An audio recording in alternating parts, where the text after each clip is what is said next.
맨, 우리 영정 형제 성찬 나눔 메시지 감사드립니다.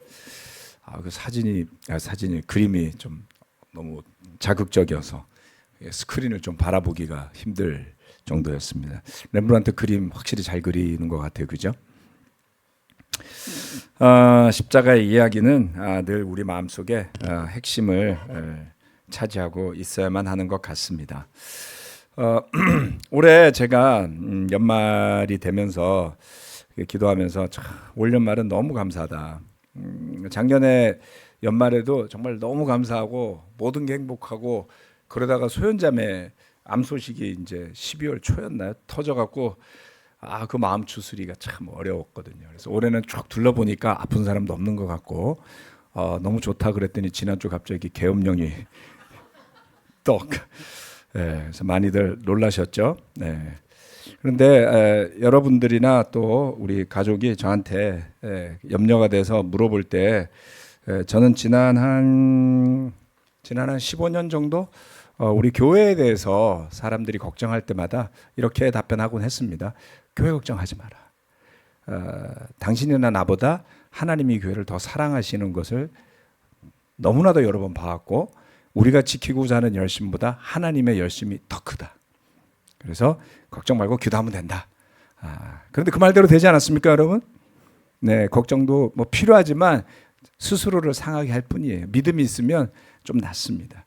또 나라 걱정을 할 때마다 저는 이렇게 생각하고 그렇게 분명히 믿고 있습니다. 이 나라에 기도하시는 분들이 참 많아요. 물론 우리 대한민국이 이만큼 잘 살게 되고 발전하게 된 것을 훌륭한 정치 지도자들이나 또 경제계 뭐 거물 같은 좋은 분들이 많았다. 분명히 그렇습니다만은 남과 북을 보면 그 지도자의 차이만으로 설명하기 어려운 게 많습니다. 국민의 천재성이나 성실함만으로 설명하기 어려운 부분이 많습니다. 그러기에 저는 이 기적은 하나님께서 기도하는 사람들의 마음을 보시고 하나님의 일을 열심히 하라고 주신 것들이라고 분명히 믿고 있습니다. 그렇기 때문에 이 나라도 정치인이 보호하지도 못하고요. 경제인들이 다 보호할 수도 없을 겁니다. 교파가 다르고 종파가 다르고 뭐 이름이 다르다 할지라도 기도하는 마음을 하나님이 들으시고 또 그 살아있는 믿음의 양심이 있다면 이 나라는 문제가 없을 겁니다. 그래서 걱정하지 않으셔도 될 것 같습니다. 그래서 제가 오늘 사실은 구약의 소현서 말씀을 하박국 말씀을 전할까 하다가 하던 대로 요한복음 15장에 원래 준비된 말씀을 전하고자 합니다. 그래서 여러분 기도하시고 걱정하지 않으셔도 됩니다. 제가 우리 동기생 카톡 요 동네에서 모이는 동기생 카톡방에 계엄령이 발령됐어 이게 뭔 일이야라고 했더니 아무도 대답을 안 해요. 그러니까 저처럼 이렇게 민간인이 된 지 오래된 사람만 이게 무슨 일이야 이러고 현역에 있거나 그만두고 나오신 분들은 아무도 답변하지 않습니다. 침묵을 지키고 있는 거죠. 뭐가 됐건 잘 되기를 바라고 기도하는 분들이 많다는 이야기인 것 같습니다. 자, 그래서 오늘은 원래 하던 말씀을 이어서 진행하도록 하겠습니다. 지난주에 김호 목사님이 요한복음 15장에 열매 맺는 포도나무에 대한 설교 말씀을 해주셨죠. 저는 그 뒤에 나오는 말씀들을 오늘 함께 나누겠습니다. 내 사랑 안에 머물러 있어라.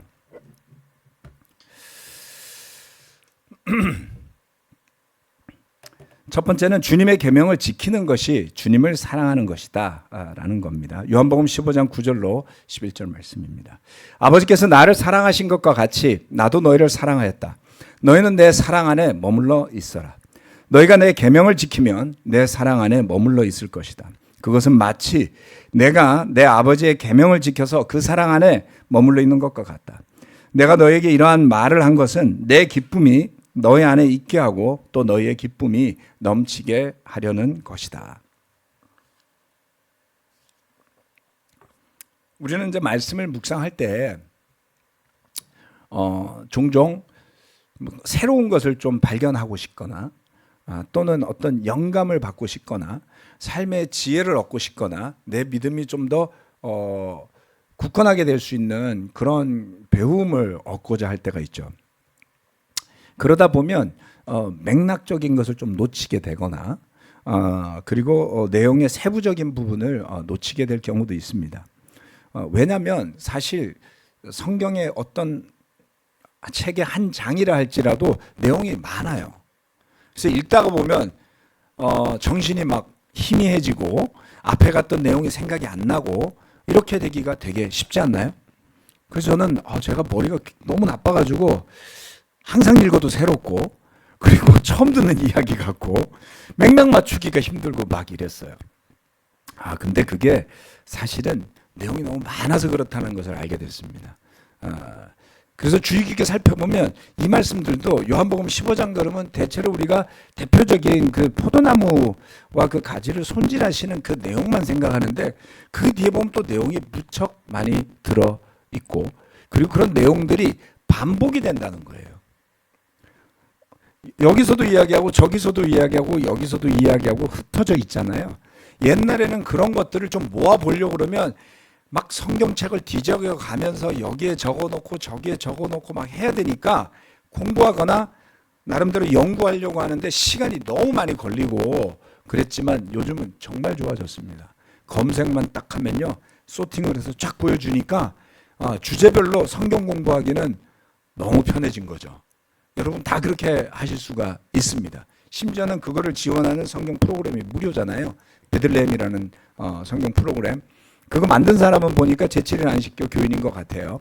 그렇지만 상관없습니다. 성경은 통용되는 버전들을 그대로 써놨기 때문에 잘 사용하시면 도움이 될 거라고 저는 믿습니다. 이 말씀도 마찬가지입니다. 뭔가 들었던 설교 같은데 반드시 그럴 겁니다. 계명 지킴과 사랑은 같은 것이다. 자, 주님께서 그런 것을 염두에 두시고 한번 말씀을 나누고 싶습니다. 아버지께서 나를 사랑하신 것과 같이 이렇게 말씀하셨어요. 나도 너희를 사랑했다. 그런데 우리가 모르는 게 하나 있어요. 뭐냐면 아버지가 예수님을 어떻게 사랑했는지 여러분 아세요?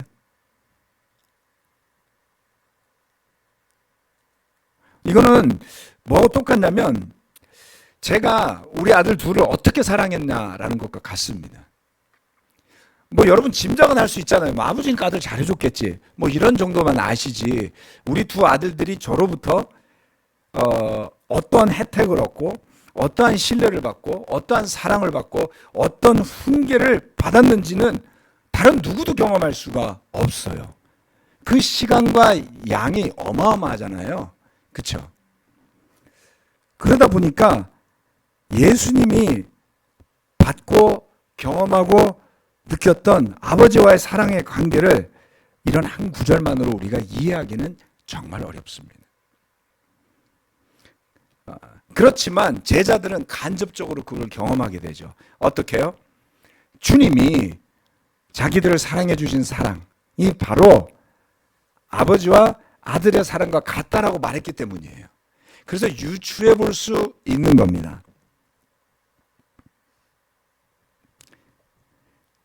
제자들이 주님이 이 말씀을 하실 때 어떻게 알아들었을까요? 아주 찰떡같이 착 알아들었을까요?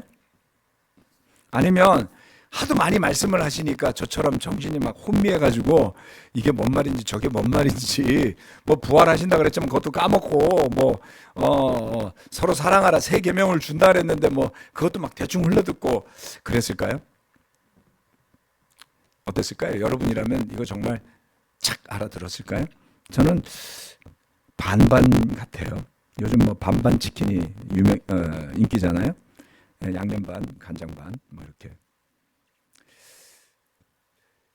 이 당시에는 아주 쉽게 알아듣지 못했을 수도 있어요. 근데 시간이 흐르면서 성령이 오시고 난 다음에 제자들이 확실히 바뀐 것은 그리고 요한이 이렇게 기록한 걸 보니 확실하게 나중에는 이것을 이해했고 깨달았다고 저는 믿습니다. 왜냐하면 그 사도들의 삶이 그들의 마지막이 그것을 증거하고 있기 때문입니다. 주님이 제자들에게 베풀어 주셨던 사랑은 머릿속의 사랑, 생각의 사랑이 아니라 체험적이고 실질적이고 구체적인 사랑이죠. 3년간 같이 다니면서 먹고 마시고 자고 사람들과 대하고 병자들을 고치고 핍박을 받고 여러 가지를 같이 했잖아요. 그래서 그들은 주님이 이 말씀을 하신 것을 나중에 떠올렸을 때 그 3년간 함께 했던 모든 것들을 다 기억할 수 있었을 겁니다. 그리고 주님은 이렇게 말씀하셨어요. 내 계명을 지키면 이라고 말씀하셨어요. 내 사랑 안에 머물러 있을 것이다. 계명을 지키는 것, 계명에 대한 순종, 계명을 지킨다라는 것을 다른 말로 하면 계명에 순종하는 것이겠죠. 그것만큼 사랑을 표현하는 것은 없다. 이렇게 말씀하신 거예요. 왜 그럴까요? 제가 10월 20날 한 달 조금 더 됐는데 그때 했던 설교 말씀이 하나 있었습니다. 조금 이따 그건 보여드릴게요. 자, 계명 지킴과 사랑은 같은 것이다. 강조를 좀 하기 위해서 이렇게 포인트를 잡은 겁니다. 여러분 이것을 확실히 아셔야지 돼요. 왜냐하면 저도 이거를 생각도 했고 그 다음에 공부도 했고 배우기도 하고 자료도 찾아보고 다 했지만 시간이 지나면 희미해져요. 그러니까 여러분은 그냥 이걸 듣기만 하신 거잖아요. 저처럼 따로 찾아보고 뭐 논문을 보고 그렇게 하신 게 아니잖아요. 그러니까 여러분 더 쉽게 잊을 수 있다는 것을 제가 깨달았어요. 너무 중요한 건데. 그러니까 계명 그러면 일단 싫잖아요. 여러분 법 좋아하세요? 저는 진짜 법학 죽는 줄 알았어요. 왜 군인한테 법학을 하라는 거야? 네, 법학 열심히 공부하고 저는 D 맞았었습니다. 너무 억울했어요. 이과기 때문에 어쩔 수 없다고도 생각했지만 법을 너무 법학을 싫어했습니다. 그런데 계명 그러면 생각나는 게 저는 법학 시간이 생각이 나요. 졸리고 재미없고 무작정 외우라고 막 이만큼씩 내주고. 여러분 법학 해보셨어요? 시험이 쉬울 것 같죠? 10개 중에 하나 낼 거야. 그 10개가 몇십 페이지 되는 거 10개예요. 이거 어떻게 준비하라는 거야? 어렵단 말이죠. 계명은 그래서 계명이란 단어는 우리로 하여금 신나게 만드는 단어가 아니고 사랑이라는 단어는 좀 기분 좋잖아요. 그렇죠? 사랑 싫어하는 사람 아무도 없어요. 왜냐하면 자기 마음대로 해석하거든요. 자기 좋은 게 사랑이라고 생각하잖아요. 근데 계명은 자기 마음대로 해석할 수가 없잖아요. 그러니까 계명은 부담스러워요. 사랑 좋아요. 그런데 예수님은 이 두 가지가 같다 그랬어요. 예수님이 오버하신 걸까요? 그래서 내 계명이라고 하는 말씀이 요한복음에 주로 나오는데 내 계명을 검색하시면 요한복음밖에 안 나와요. 계명을 검색하시면 쫙 나오다가 그 계명과 사랑을 연결시킨 건 요한 1서입니다. 요한복음, 요한 1서에 지금 제가 설명하는 내용이 자세히 나오고요. 그리고 이런 내용이 또 어디에 나오냐면 신명기에 자세하게 나와요. 구약의 신명기 좀 어려워 보이지만 유명한 거죠. 6장 5절 말씀 이런 거. 마음을 다하고 뜻을 다하고 힘을 다해 주 너의 하나님을 사랑하십시오. 있잖아요. 그렇죠? 네. 그래서 몇몇 구절들을 제가 찾았습니다. 계명 지킴과 사랑 같은 것이다. 14장에 이렇게 말씀하셨습니다. 15절 너희가 나를 사랑하면 내 계명을 지킬 것이다. 14장 21절 말씀 내 계명을 받아서 지키는 사람은 나를 사랑하는 사람이요 나를 사랑하는 사람은 내 아버지의 사랑을 받을 것이다. 계명을 지키라 했죠. 15장 10절 조금 전에 읽었던 말씀 너희가 내 계명을 지키면 내 사랑 안에 머물러 있을 것이다. 그런데 계명과 사랑과 여러 가지를 섞어서 말씀한 것은 요한일서에 또 있습니다. 2장 4절 말씀. 하나님을 알고 있다고 하면서 하나님의 계명을 지키지 아니하는 사람은 거짓말쟁이요 그 사람 속에는 진리가 없습니다. 자, 조금 전에 설명드렸던 것처럼 계명 지킴과 사랑이 같은 것이다라고 한다면 이 사람 안에 계명을 지키지 않는 사람 거짓말쟁이라고 했잖아요. 그 사람 안에 뭐가 없다는 거예요? 사랑이 없다는 겁니다.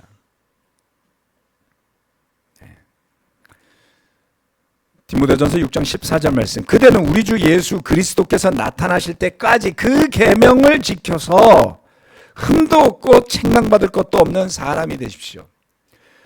바울이 디모데에게 디모데전서 6장에 굉장히 많은 권면을 합니다. 그런데 그 중에 아주 핵심이 하나 있어요. 그건 뭡니까? 계명을 지키라고 그랬어요. 이게 무슨 계명일까요? 바울이 준 계명일까요? 아니에요. 사랑하라는 계명인 겁니다. 그럴 때에 흠도 없고 책망받을 것도 없는 사람이 될 수 있다는 것이죠.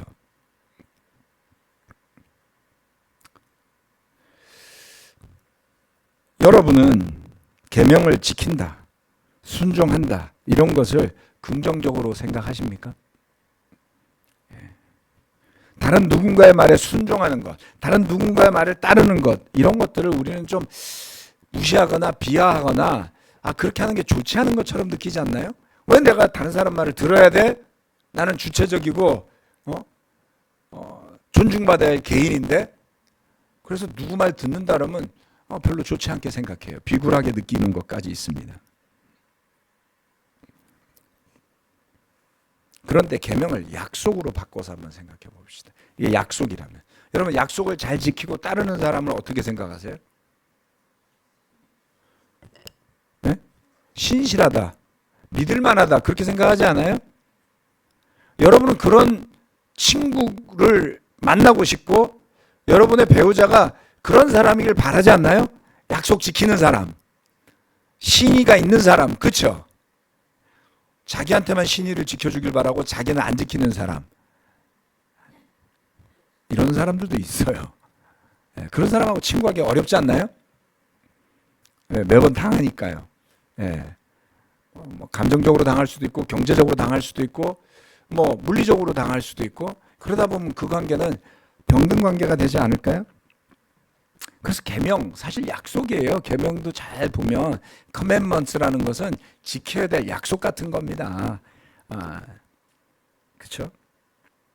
서로의 약속에 충실하지 않으면서 관계가 발전하고 성장할 수 있을까?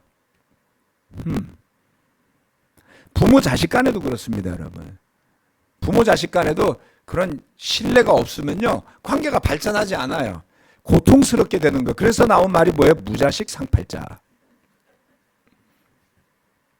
네. 물론 특별한 경우가 있을지 모르지만 저는 무자식 상팔자를 외치는 대부분의 경우는 부모 책임이라 봐요. 애가 뭘 알아요? 태어나서부터 가르칠 책임 있는 건 부모였잖아요. 어렵다는 이야기입니다. 서로 약속을 지켰어야죠. 부모로서 약속 지키기 어렵습니다. 왜냐하면 일이 너무 많으니까 약속하고 까먹어. 애는 근데 철석같이 그 아버지의 약속을 기다리는 거예요. 해준다 그랬지. 아빠는 정신사나워서 까먹죠. 그래서 아빠는 거짓말쟁이 이런 말 들으면 귀엽다 이렇게 생각하시면 큰일 납니다. 내가 큰 실수를 했다 이렇게 생각하셔야지 돼요. 사과하고 약속을 지키기 위해서 노력해야지만 되는 거죠. 건강한 부모와 자녀 관계 약속 지킴. 건강한 부부 관계 신뢰가 있는 약속을 지키는 딴짓하지 않을 그런 관계. 더 성숙하게 가면 부탁하는 거 들어주는 관계. 어때요, 여러분? 부탁하는 거, 배우자가 부탁하는 거 들어주는 거예요.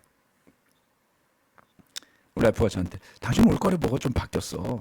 제가 지난주에 그 소리 했죠. 뭐가? 바뀌었어. 그래서 제가 그걸 자꾸 생각해봤어요. 왜 바뀌었지? 제가 구약을 열심히 올 가을에 공부했잖아요. 약속한 지금 큰일 나요. 시키는 거 잘해야 돼요. 그래서 저도 모르게 하게 된 거예요. 그래서 저는 성령님이 그냥 그렇게 하게 해주신 것 같아 이렇게 이야기했는데 또 곰곰이 생각해봤어요. 그래서 성령님이 왜 그렇게 하게 해주셨지? 부탁하는 거 해주는 거 이게 너무 중요하다는 걸 깨달은 거예요. 서로 간에 있어서 알면서 안 해주는 거 이런 거 많았거든요. 말하기 전에 좀 해주면 안 돼? 저는 말해 그럼 내가 해줄게. 얄밉잖아요. 꼭 말해야지 해? 좀 알아서 하면 안 돼? 그 소리를 제가 얼마 전에 또 들었거든요. 피곤해 죽겠네. 알아서 해야 된단 말이야? 이런 생각이 생기다가 맞아.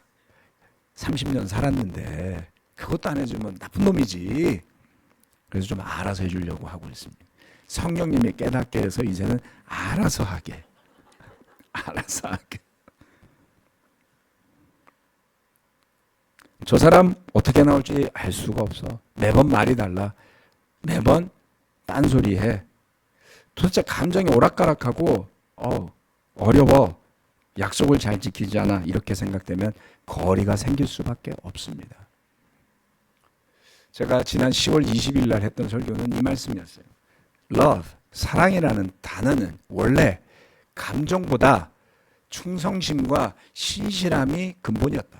로얄티, 그렇죠? 가장 사랑이 극대화되는 관계는 결혼이잖아요. 결혼할 때 선서를 하잖아요.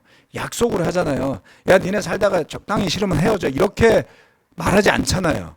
뭐 검은 머리 팥불이 될 때까지 뭐 이런 거 하지 않나요? 물론 잘 지켜지지 않을 거라는 거 대부분은 알지만 그래도 그 말 하면서 결혼식 하잖아요, 여러분. 사랑의 근본은 충성심이었던 거예요. 로얄티, 서로에 대한 충직함, 서로에 대한 신실함이었던 겁니다. 그리고 그것을 뒷받침하는 수많은 증거가 성경 말씀 속에 있는데 우리가 사랑을 드라마만 많이 보고 케이팝만 많이 듣다 보니까 그걸 자꾸 감정적인 걸로만 이해하려는 그런 사랑이 실패한다. 그거는 사랑이라는 단어를 쓰기보다는 뭐 좀 다른 단어로 해야 될 것 같은데 정말 사랑이라는 단어 너무 식상해지지 않았나요? 그래서 우리는 사랑을 말할 때 계명을 떠올릴 수 있어야 됩니다. 그렇죠? 서로 사랑하라는 것을 내 감정에 맞게 되는 것이라고 해석하지 않도록 해야 합니다. 약속을 지키고 신실하다면 그 자리에 머물러 있는 것 그 자체가 사랑임을 알 수 있어야 한다. 서로를 하나님을 사랑하고 이웃을 사랑하고 너희가 서로 내가 너희를 사랑한 것처럼 사랑하라는 주님의 말씀을 우리가 사실은 잘 모르고 살았다는 것을 저는 깨닫습니다. 가서 제자 삼아라, 제자 훈련해라 이런 거는 엄청 이야기했지만 서로 사랑하는 걸 너무 쉽게 생각했던 거 아닌가요? 사랑이 흔들릴 때, 서로에 대한 신의가 흔들릴 때 좀 더 빨리 알아차렸어야 되지 않나요? 사랑보다 더 중요한 것들이 교회 안에서 들어와서 설치고 다닐 때 이걸 내가 정말 말하고 강조하는 게 중요한 걸까? 고민했어야 되는 거 아니었을까요? 우리는 사랑을 등한시했던 겁니다. 내지는 그 의미를 못 깨달았던 겁니다. 눈으로 읽고 있지만 그 의미를 하나님이, 주님이 전하고자 하는 대로 받아들이려고 하지 못했던 겁니다. 한결같이 서로의 의견을 존중하면서 발전하며 사랑이 싹트고 성장하고 함께 선을 이루는 길로 나아갈 수 있기를 바랍니다. 그러한 관점에서 다음 말씀은 또 의미가 있어요. 요한복음 15장 12절로 16절.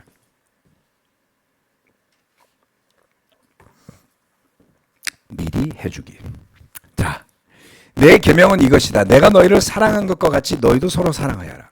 사람이 자기 친구를 위하여 자기 목숨을 내놓는 것보다 더 큰 사랑은 없다. 내가 너에게 명한 것을 너희가 행하면 너희는 나의 친구이다. 이제부터는 내가 너희를 종이라고 부르지 않겠다. 종은 그의 주인이 무엇을 하는지를 알지 못한다. 나는 너희를 친구라고 불렀다. 내가 아버지에게서 들은 모든 것을 너희에게 알려주었기 때문이다. 너희가 나를 택한 것이 아니라 내가 너희를 택하여 세운 것이다. 그것은 너희가 가서 열매를 맺어 그 열매가 언제나 남아있게 하려는 것이다. 그리하여 너희가 내 이름으로 아버지께 구하는 것은 무엇이든지 다 받게 하려는 것이다. 여기에도 내용이 진짜 많죠. 계명, 서로 사랑하는 걸 알고, 그 다음 두 번째, 친구가 목숨을 내놓은 거 이야기하셨고요. 그 다음, 너희가 왜 내 친구인지 설명했고요. 그 다음, 내가 너희를 선택했다. 그리고 구하는 것은 다 받게 될 것이다. 이것만 해도 내용이 사실은 너무 많지만 오늘은 쉽게 넘어가겠습니다. 주님의 계명 서로 사랑하라 그랬어요. 바로 앞에 장 우리가 너무나 잘 아는 요한복음 13장 34절 35절 말씀 암송하고 있지 않습니까? 서로 사랑하라. 내가 너희를 사랑한 것처럼 너희도 서로 사랑하라. 새 계명을 너희에게 주겠다. 이렇게 말씀하셨잖아요. 이건 우리가 너무나 잘 알죠. 그런데 이것이 14장에서 15장에서 계속 다시 언급된다라는 겁니다. 그만큼 강조되는 거였던 거예요. 그렇죠? 그리고 주님은 여기에서 제자들이 이제는 친구라고 하셨어요. 단 3년 만에. 여러분, 랍비에게 가서 배우면서 단 3년 만에 랍비의 친구가 될 수 있습니까? 여러분, 어느 교수님 밑에 가서 배우면서 대학원에 가서 단 3년 만에 교수님 친구 될 수 있어요? 3년에도 석사학위 딸까 말까 한 거예요. 박사학위 몇 년 걸리죠? 여기 박사학위 하신 분들 있잖아요. 3년? 3년이면 진짜 빨리 따는 거 아니에요? 네, 과에 따라 다른데 경우에 따라서 5년. 그렇죠? 저는 지금 석사과정 10년 하고 있으니까 아이고야, 하세월이죠. 어떻습니까? 주님은 3년 만에 친구라 그랬어요. 격상을 시켜준 거 아니에요? 그런데 뭐라고 붙였습니까? 내가 아는 것들을 너희도 다 알고 있다. 주님이 말씀하신 친구의 정의, 주님이 하시고자 하는 일을 제자들이 알고 있다. 숨기지 않았어요. 히든 어젠다가 없었어요. 그리고 아버지의 뜻을 다 전달했습니다.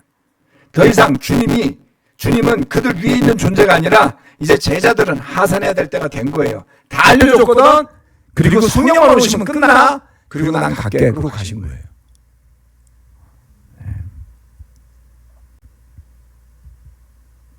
그걸 믿으셔야 됩니다. 여러분이 알아야 할 모든 것을 다 손에 쥐고 있어요. 그리고 여러분 안에 성령님도 계세요. 그래서 사람을 의지하는 것이 아니라 그 성령님과 말씀을 의지해야 됩니다. 그렇다면 자신의 불행과 뜻대로 되지 않은 또는 여러 가지 어려움을 남의 탓으로 돌리려는 습성에서 벗어나실 수 있습니다. 자유로워지실 수 있어요. 왜요? 진리와 성령이 여러분에게 있기 때문입니다. 그리고 우리는 친구가 될 수 있겠죠. 교회를 계급 구조로 보시는 분들을 저는 많이 봤어요. 정말 이해가 되지 않았습니다. 군대도 그렇게 안 된다고 제가 농담처럼 이야기했는데 정말 그렇습니다.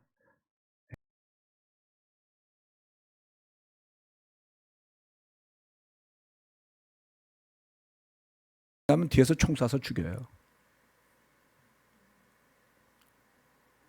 그런데 교회는 더하지 않습니까?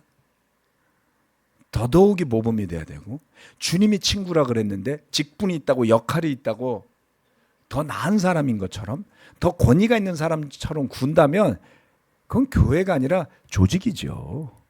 그건 그리스도의 몸이 아니라 어떤 하나의 집단이 되는 거 아니겠습니까? 교회가 이단으로 전락하는 거 쉬워요. 예. 말씀에서 떠나고 말씀에 대해서 무지하고 사람이 중심이 되면 그냥 간판 안 받고도 그렇게 될 수 있습니다. 주의해야 됩니다. 구약의 예언이 저는 그걸 증거한다고 봐요. 구약의 예언이 주변 나라만을 저주하고 경고한 게 아니에요. 그죠? 구약의 예언의 상당 부분은 사실은 이스라엘을 향한 것 아니었습니까? 하나님의 백성들인데. 그러면 말씀이 경고하는 것들이 남만을 향한다라고 생각한다면 그만한 착각이 어디 있겠어요? 내가 들으라고 하는 말씀이 되어야 합니다. 설교자가 내가 먼저 들으려고 하지 않으면 여러분 설교자 말씀을 듣겠어요? 누구보다 먼저 말씀을 들어야지 되겠죠. 그래서 저는 설교 말씀을 나눌 때 사실은 제가 들었어야만 할 수많은 말씀 속에 일부를 나누는 것에 불과합니다. 그리고 우리는 결코 그런 저주와 경고의 말씀에서 자유로운 존재들이 아니라는 겁니다.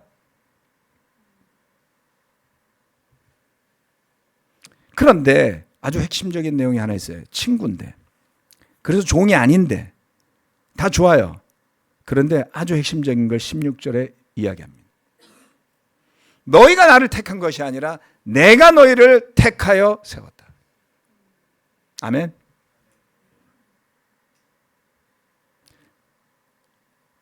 그들이 주님을 선택한 게 아니에요. 그들이 주님의 제자가 된 것은 아버지의 뜻이요, 주님의 뜻입니다. 제가 살면서 가장 어려웠던 건 사실 아버지 역할과 결혼 생활이었습니다. 아버지 역할을 그만둘 수는 없잖아요. 그렇죠? 그냥 확 내다버리고 싶어. 막 이런 충동을 느낄 때도 있었어요. 뜻대로 안 되니까. 너무 불안하니까. 저희 죄성이었겠죠? 그래서 제가 진짜 생각해 봤어요. 확 내다버릴까? 네. 그랬더니 그러면 더 힘들어질 것 같아요.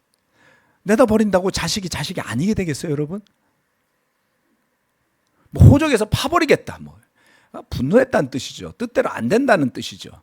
그런다고 그게 안 변하잖아요. 정말 힘들었어요. 부부관계. 이 여자가 이쁘기만 해갖고 왜 이러지? 참기 어려워요. 주로 내 멋대로 하고 싶을 때. 그럴 때마다 제가 질문을 했어요. 이 결혼은 내가 만든 것인가? 과연 저 여자를 내가 선택했나? 물론 선택했어요. 근데 이 결혼은 주님이 주신 것이다.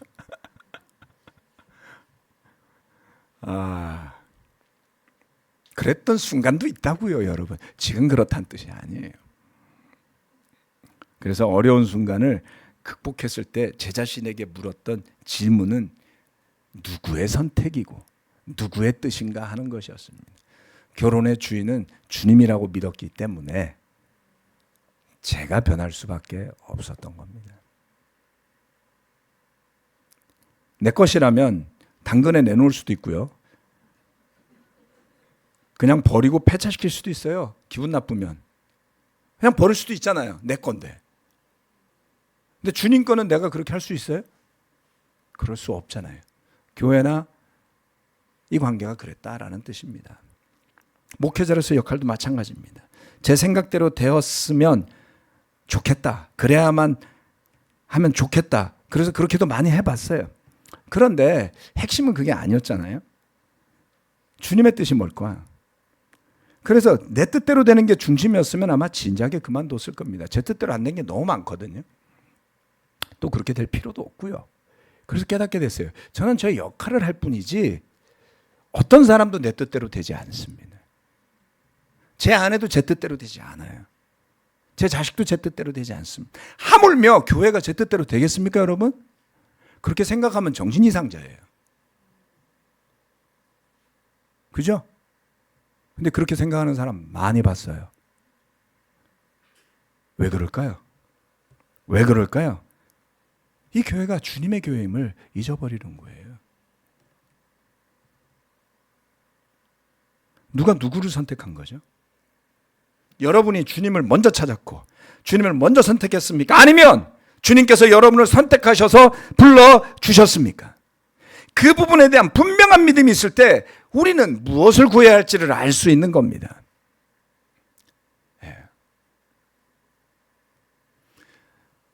주님은 이렇게 말씀하셔서 너희가 구하는 것은 무엇이든지 그대로 받을 것이다. 이렇게 이야기했잖아요. 내 이름으로 아버지께 구하는 것은 무엇이든지 다 받게 하려는 것이다. 근데 기도했는데 안 됐는데 갈등이잖아요. 고민이잖아요. 제가 깨닫게 됐어요. 뭔지도 모르고 구하는 건 받지도 못해요. 이 말씀의 맥락으로 보세요.